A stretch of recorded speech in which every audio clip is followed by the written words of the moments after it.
तिना नदीला आलेल्या महापुराचा सर्वात जास्त फटका राहुल नगर अर्थात सुलतानपूर गावाला बसला होता। संपूर्ण गाव पाण्याखाली गेल्याने कुठल्याच मार्गाने पोहोचणं तिकडे अशक्य झालं होतं। मात्र पूरग्रस्तांपर्यंत नुकसानीची कोणतीही मदत अद्याप पोहोचली नसल्याचं गावकरी दत्तात्रय शिंदेंनी म्हटलं।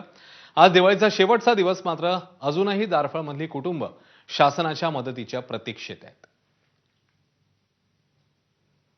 आपण आता दारफळमध्ये उभे आहोत। हीच ती बोराटे वस्ती आहे जिथून जवळपास 40 ते 50 लोकांना रेस्क्यू करावं लागलं होतं। 3 दिवस पुराचं पाणी पिऊन ही राहिली होती। आता त्यांची काय परिस्थिती आहे, त्यांची दिवाळी कशी झाली, आपण त्यांच्याशी चर्चा करू। सरपंच, मला सांगा, दिवाळीची काय परिस्थिती आहे?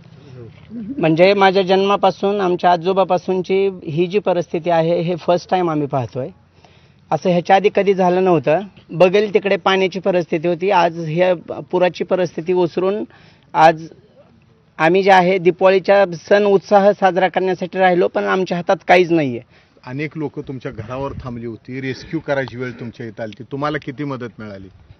सर ॲक्च्युली 22 तारखेला जो पूर आला, आज कंप्लीट 23 तारीख म्हणजे 1 महिना उलटून गेला, तरीही शासनाची मदत अजूनही मला स्वतःला किंवा माझ्या वडिलांना आलेली नाही आहे। 1 रुपयाची सुद्धा घरात पाणी गेलेल्याची किंवा माझी जमिनीचं जे नुकसान झालं त्याची मदत मला अजून तरी भेटलेली नाही। मी आणखीन प्रतीक्षेत आहे। दिवाळीचं काय केलं मग?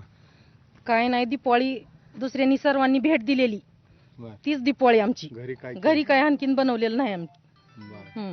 मदत आली का? मदत आलेली नाही। पूर्ण घर आमचं खालचा फ्लोअर सगळं पाण्यात आहे। सगळं माझ्या मुलाचं 4 वर्षापूर्वी लग्न झालेलं आहे, सगळं फर्निचर पाण्यात आहे। काही सुद्धा वस्तू त्याची व्यवस्थित राहिलेली नाही। सगळं घराचं नुकसान तर झालं। भाऊबीज आज भाऊच आलाय, आता मी गेलीच नाही ना, त्यामुळे भाऊच आता इतक्यात आलाय। फटाके उडवले का नाहीत का ताई? नाही, दिवाळी नाहीच। फटाके नाही? काय केलं मग? काहीच नाही। काय भरपूर पाणी होतं का? भरपूर पाणी होतं। कपडे नाही दिवाळीला नवीन? नाही।